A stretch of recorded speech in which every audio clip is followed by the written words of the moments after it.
welcome to this February 3rd edition of the Courier Paperboyz. I'm sports editor Doug Newhoff, and I am joined today by our team of five-star recruits. We've got Jim Sullivan over here, Nick Pateros, and Jim Nelson.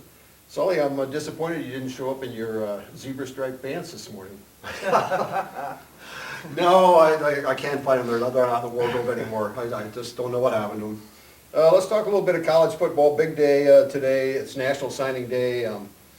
We know a little bit about what UNI has signed already this morning and what Iowa was expected to sign. We'll talk a little bit about those two first, I guess. Nellie, tell us what you know about the kids that UNI has in the fold so far. Well, you know, without saying, I think the Panthers are pretty excited about this class. They went out, they had some needs they had to fill.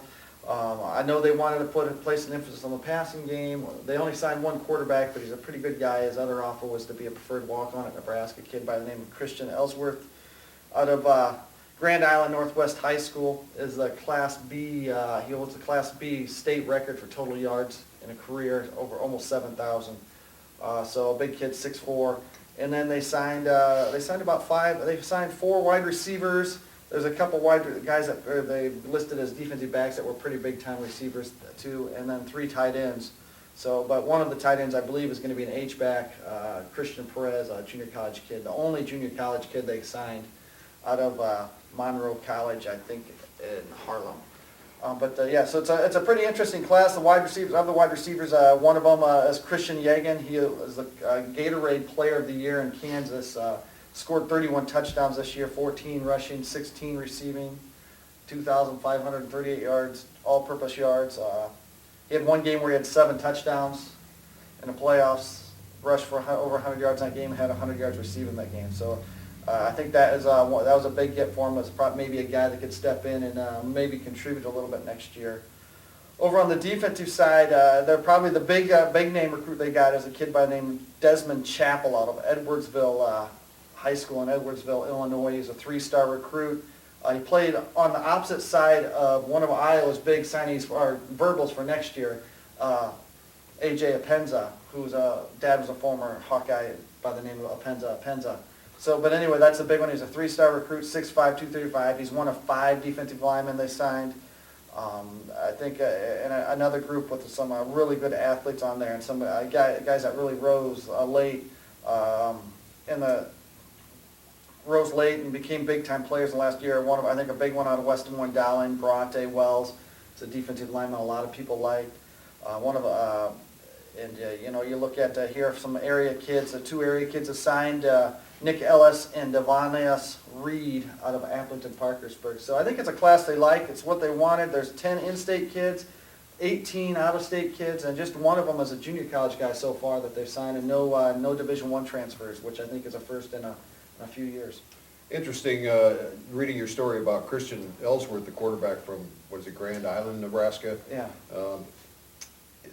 Breon Carnes, a former Nebraska quarterback and UNI quarterback, kind of helped steer him this way, as did Tommy Frazier. And he just seemed like as soon as he got here and kind of got a feel for what Coach Farley and Coach Solomon want to do with that offense, he was sold.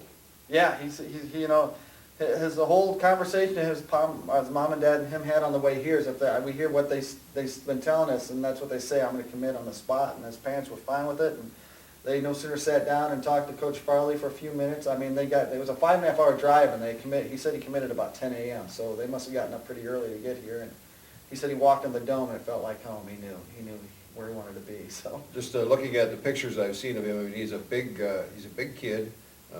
At this point, probably a little on the skinny side. I mean, yeah. he needs to get in the weight room and put on a little bit of weight and beef up a little bit. But looks like he could be a really good addition to this class, and probably helped pull the whole thing together with the receivers that committed and him as well. So exciting stuff with the Panther offense. At least probably some exciting players over there on the defensive side too. What do you guys? We saw I guess some of the basic highlights of Iowa's recruiting class last night. Anybody have a feel for? It looks like it was an athletic group with a lot of versatility. But anybody know anything in particular about some of these guys? Not really. No, I know that, I remember the young man that Nellie was talking about, and they're really, really high on him. Again, they like the athleticism. One thing that always strikes me about conversations like this is a couple things happen. One, we tend to forget that some of the guys that come a little later on, or that come in under the radar, really turn out to be the biggest stars of them all. And I think that's happened a number of times in Kurt Ferentz history. Dallas Clark would be an example of that.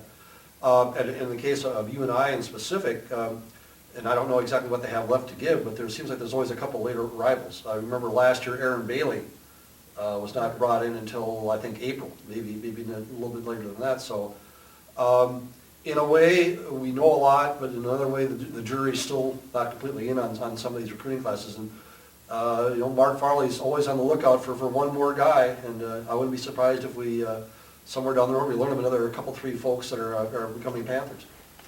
It's a little more difficult, I guess, to get information out of Iowa State right now with a new coaching staff and everything, but have you guys heard anything about what kind of class the Cyclones have put together? It's pretty excited. I saw a tweet later today. A lot of these recruiting services, they're fluctuating. And anyway, Iowa jumped to 32 and Iowa State has jumped to 44. They've signed 3 or 4 guys today alone. They got commitments today alone, I think including a couple of twin brothers out of Tampa, Florida. They got a big-time running back out of Ohio. So they're pretty excited with what they've got. Their new coach, Matt Campbell's come in, and he's really hit the trail.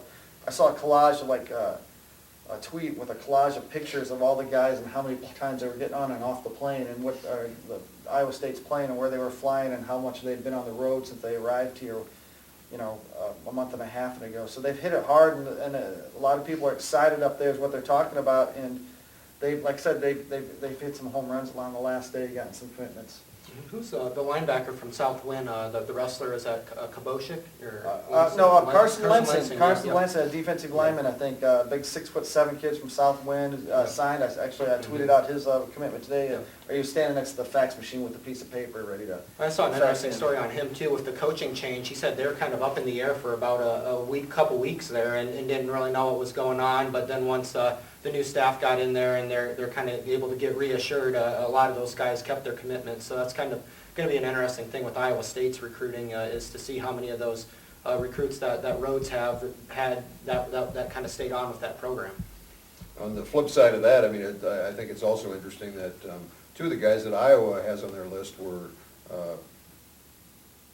high-profile seniors last year that suffered knee injuries and didn't get to play in their senior seasons, but kudos to the Hawkeyes. I mean, they stuck with their offers to recruit those kids, yeah, and give them scholarships, and those kids will get their chance. So that's good for Iowa, good for your program, good for your reputation, and your general visibility, I guess, with other recruits. Let's talk college basketball. You and I got a couple of wins last week, sorely needed wins. Is it premature to say maybe the Panthers are back on track? Certainly they're in a lot better place than they were when they left Normal, Illinois a couple of weeks ago.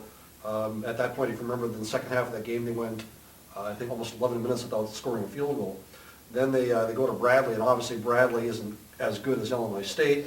Having said that, the Braves are a better team. They challenged UNI, and Panthers responded very well. Paul Jesperson had a terrific game shooting. Wes Washburn looked like he was more confident and assured than he'd been in a while. And the team just looked refreshed and revived.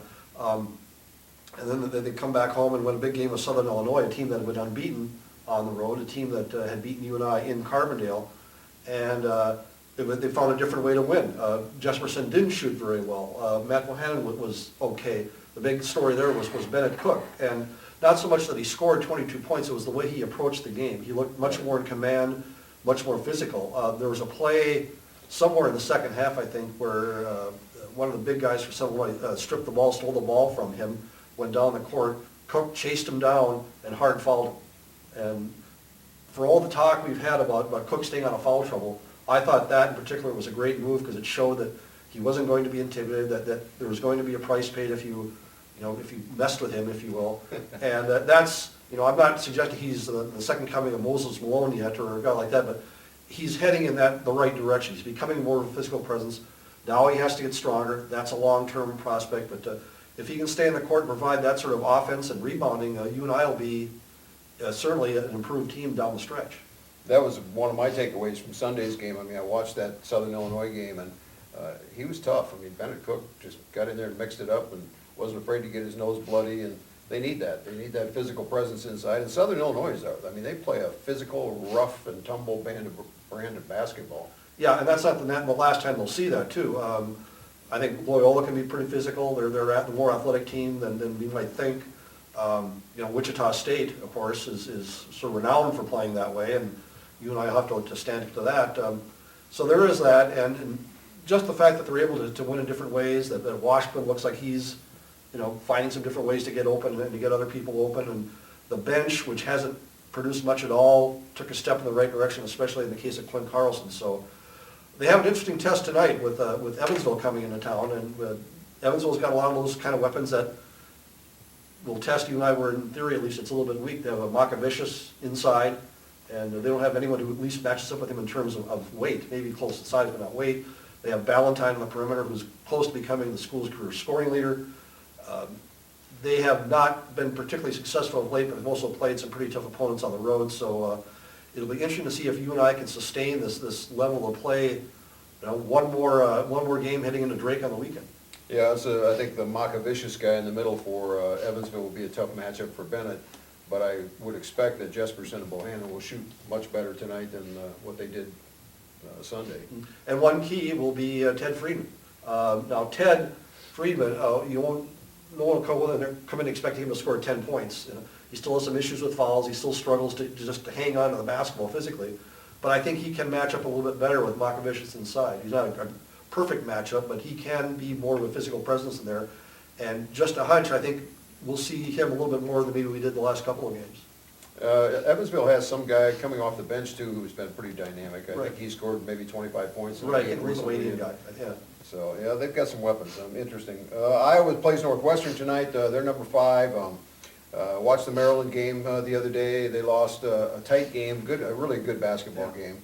I'm not sure Maryland isn't the best team in the Big Ten. I mean, Iowa would be right there with them, but I think Maryland might have an edge. And what we saw in that game, Iowa's bench, I thought was a little bit overmatched in that game. And I thought Jared Utoff, to some extent, met his match against some of those really tall and long guys that Maryland could run at him in those in 4 and 5 positions and 3 positions. Yeah, they shut him down, and you can see it. Yeah, the funny thing, there's somebody that tweeted, one of his teammates tweeted out, I wouldn't want to be the team that's got to defend him next, and he had almost 20 in the first half the next game. So, I mean, I think, Maryland did a great job. I think if they play them like in the Big Ten tournament, I think he'll adjust, or Iowa will figure out some ways to get him open. But that was a good game, and I thought even with Utah having an off night, Iowa fought down the stretch. It was never very far apart. I think Iowa even led a few times, and Maryland would answer, and it was a game that I don't think anybody led by more than 10 points, or even by more than 8. I thought it was a really, really good game.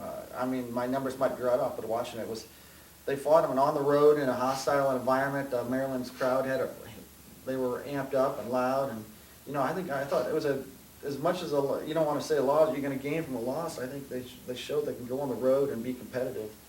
Yep, that was a really good basketball game. Another one that was pretty good was last night. Iowa State lost at home at Hilton, which they don't do very often, to West Virginia. I think it was like 81-76, and one of the few times this season that I've seen Iowa State really not play well down the stretch. I mean, they just kind of got outplayed the last 4 or 5 minutes of that game.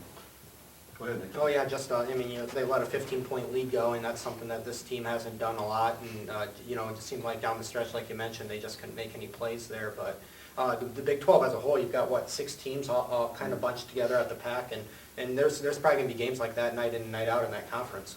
Yeah, there was a lot of talk coming out of the game, or post-game, about how they were out-toughed in West Virginia, and that's certainly fair and valid. I thought that it wasn't a very good mental game for Iowa State at all. I thought they weren't sharp. Niang had a really tough time turning the ball over, got in foul trouble early, and I think that the rest of the team sort of followed his lead, if you will. Matt Thomas had a couple bad turnovers, and Burton, I think, had some. It just didn't seem like they were as engaged mentally as they could have been and should have been. And give West Virginia a terrific amount of credit. It came off a bad loss at Florida, established some dominance on the boards, hit some big shots, especially I think a 3-pointer right near the end that gave them the lead. Right. played very, very well. And I just thought that mentally, as much as physically, West Virginia was the tougher team.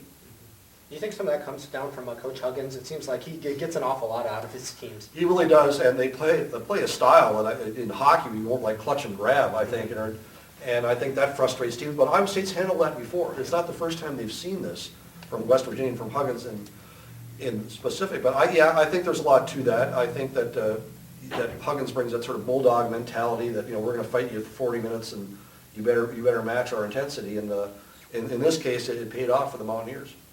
He had them motivate apparently too. There was some kind of, one of our news organizations in the state of Iowa had put some kind of damning headline on their newspaper. So every one of the kids that woke up yesterday morning had this big front page headline of Virginia mess on it, I think was the headline.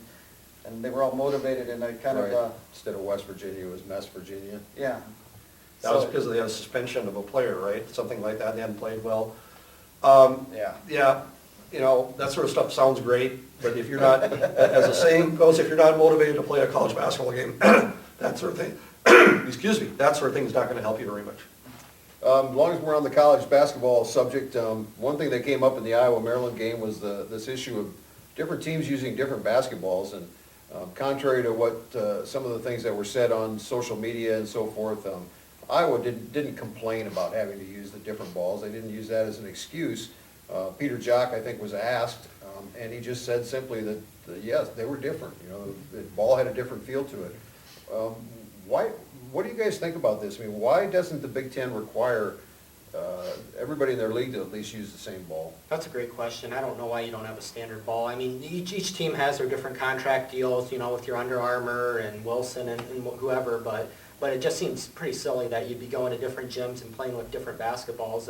I can't think of another sport with footballs, it seems like you get to bring your own ball and use that on offense or whatever, and I don't know any other sports that really have anything like this. Well, it's like if golf decided that they were going to use a standard Nike ball and everybody had to use it. I think that's probably it, and actually there's some resistance to it because they all have their agreements. Well, Maryland's big Under Armour, yeah. But why doesn't that apply in other sports? I mean, I don't think you use different baseballs based on whether you're sponsored by Nike or Under Armour or... I'm not sure that there's that many other sources of supply, I honestly don't Yeah. know. But certainly I think there's precedent, at least in basketball, for if you have a multiplicity of contracts for shoes, other equipment and so on, you're going to go in that direction for basketballs. And it's entirely possible that until that Jim Delaney hadn't thought of it. I mean, maybe now he will, maybe now that he's gotten, Big Ten football scheduling straightened out, he'll turn his attention to this, but I don't know. It's an intriguing question. You're absolutely right. The Iowa players did not use it as an excuse. Somehow, not to point fingers at the Maryland-based media, but out of there somewhere came the notion that it was an issue when every player, I think a couple of them specifically said that wasn't an excuse, that's not the reason why we lost this game.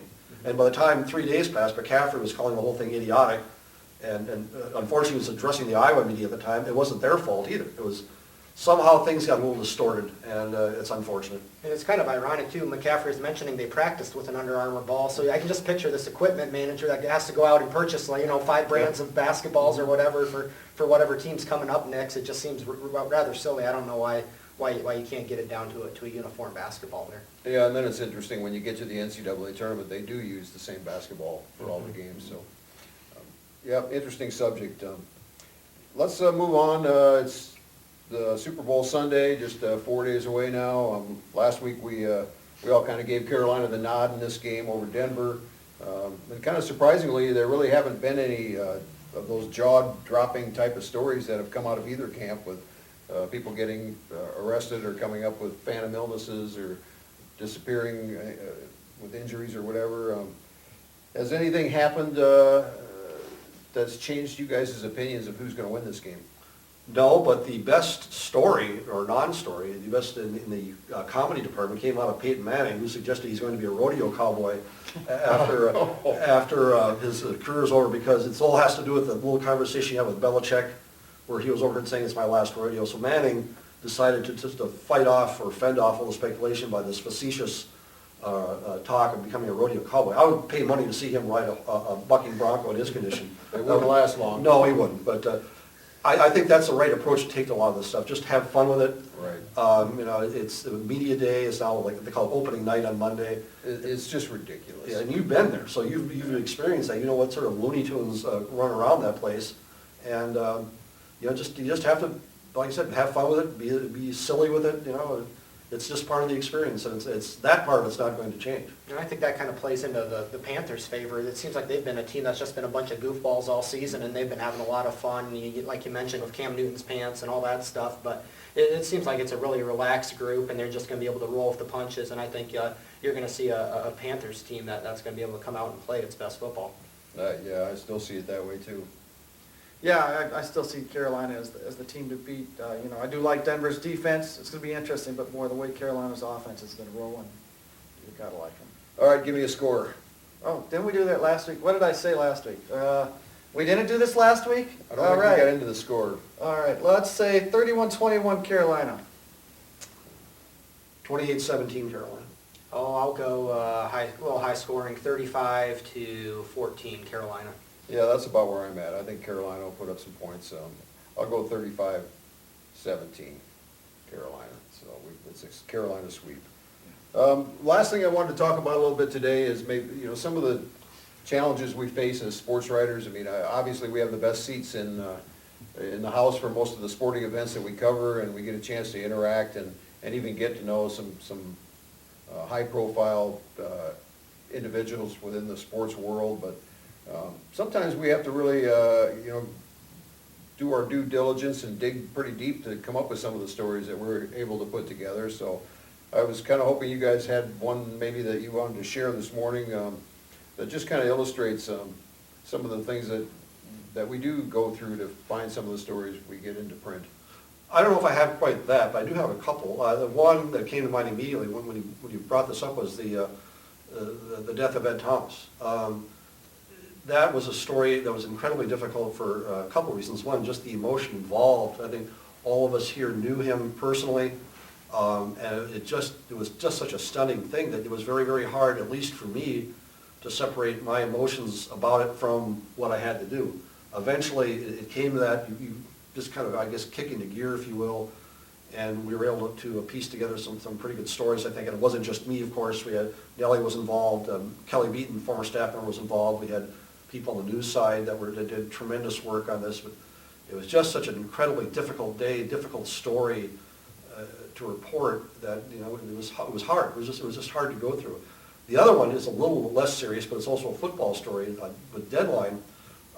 Back in about 15 years ago, when Dan McCarney was coaching at Iowa State, they played Florida State in the Eddie Robinson Classic. And Florida State, it was, I think, like an 8 o'clock kick. Florida State was running away with the game. So I had a story about 3/4 written saying that Florida State had dominated the game. And I look up, and all of a sudden Iowa State's within about a touchdown, and they're driving with a chance to win the game, and then in some ways did win the game when Seneca Wallace did or did not score a touchdown. So at that point, you have to just start over and do what you can, and that's part of what we do as well, and that sometimes things take an unexpected turn, and what you think is going to happen doesn't, and you had better be ready to react when faced with that situation. Yep, I think we've all been there where, you know, we've been on a tight deadline and tried to get most of our story put together as early as we could or whatever, and then had to change it all at the last minute. But Nick, what kind of things have you run into? I think, yeah, that unpredictable nature of the job. I think there's a couple times, you know, where you have that story written where it's if this team wins, if this team loses, and then trying to adjust and go on the fly. I remember covering a game up in Osage one time. It seems like that's a market that hits maybe 4 or 5 different media organizations, and they have a really small press box. And so after this game, I ended up having to type it actually on the field. I was sitting on the grass and working around with all the stat sheets there. I think it's pretty windy, so that was kind of a challenge there too. But that's one of the unique things about, you know, especially with prep football, you go out to a lot of these smaller communities sometimes, and it can become a little bit of a challenge putting things together there. You know, those of us who have covered the college programs on a regular basis, and particularly you and I, because of the way that they travel or used to travel, have run into some issues there with those kind of things too, where I've actually written stories on a bus, you know, between the football stadium and the airport, and then tried to find a way to file it when you get to the airport. Sometimes you end up dictating it as you're, you know, sitting on the plane or waiting to get on the plane because you can't get it before the days of Wi-Fi, of course, but you couldn't get a place to plug in your laptop connection when we used to have to send over the phone line, so those are interesting. Another thing I ran into, covering the Rose Bowl, I got this wild hair that I decided I wanted to do a story on the Cal Tech's history of pranks at the Rose Bowl, so I made some phone calls and found a secretary at Cal Tech, and she found some files on some of the pranks that they'd pulled over the years for me, and helped arrange an interview with a professor that had done some papers or some research on the subject, and just it was an interesting day, and had to go to Cal Tech and try to fit in a whole bunch of people that belonged on the Big Bang Theory, and talked to a few people that were so much more intelligent than I was that I really didn't belong, but ended up getting the story, and it was interesting how helpful the people there were, and for some kid from Iowa who was out there on a wild, crazy chase to do this story that apparently hadn't been done by any of the other local media for a while, so that was an interesting adventure. Well, I can tell you, I'm going to go back to Sully's opening when I remember sitting in the office. I don't know what I was working on that day, but I know I was in the office, and I get a phone call. This woman's out of breath, and she goes, "Ed Thomas has been shot." And I go, "What?" And she goes, "Ed Thomas has been shot." And I just sat there stunned, and I'm like, I didn't know whether I got off. I think somebody else was in there working. I go, "Somebody just called and said Thomas has got shot." And so I started calling the whole office, kind of to rally us around, because I knew it was a story we're going to have to do. And I just remember that, and that's a thing, you know, I sat and I think it took me a couple minutes to process what she was saying. Ed Thomas has been shot? I mean, it didn't make any sense. No, that was really a tough one. And then I think the one challenge, two challenges, it's funny you talk about covering UNI football. So this year I hadn't covered UNI football in a while. So I got my main bar done this year when the first time UNI played up there. We're on the plane on the way back, and I knew you wanted a sidebar. So I wrote my sidebar on my iPhone with like this. And so hopefully it turned out good. I didn't get any complaints. But so I wrote it and sent an email that as we got in. Emailed it myself, and then I posted it. So it was like, that's how I wrote our sidebar, was on my iPhone. The good thing about that is that now you have that option. Back in the day, you probably would have been dictating it or filing it when you landed. And it was it's only like a 45-minute flight. So, I mean, I knew I was going to get back in time to get it or to email it to myself and post it online. But yeah. You know, another really difficult story that kind of falls in line with the Ed Thomas story was the Pat Mitchell story. Mm-hmm. And even though we knew to some extent that what was happening with Coach Mitchell, it was still just a really hard story to write because of the attachment and the relationship that you build through all those years. So sometimes our job isn't as easy as sitting at the 50-yard line and watching a college football game and all of that kind of good stuff that goes with it. Okay, let's wrap this up for this week. It's a really busy time of year. Our high school basketball teams are getting ready to head down the tournament trail. This weekend, I think we start sectional wrestling for the smaller schools. And of course, we got all the college basketball, the signing day news. And then next week, I think college baseball and college softball gets started. So it's crazy. Lots of sports news going on, and we'll keep you up to date as best as we can in our print editions and at WCFcourier.com. And we'll be back next week.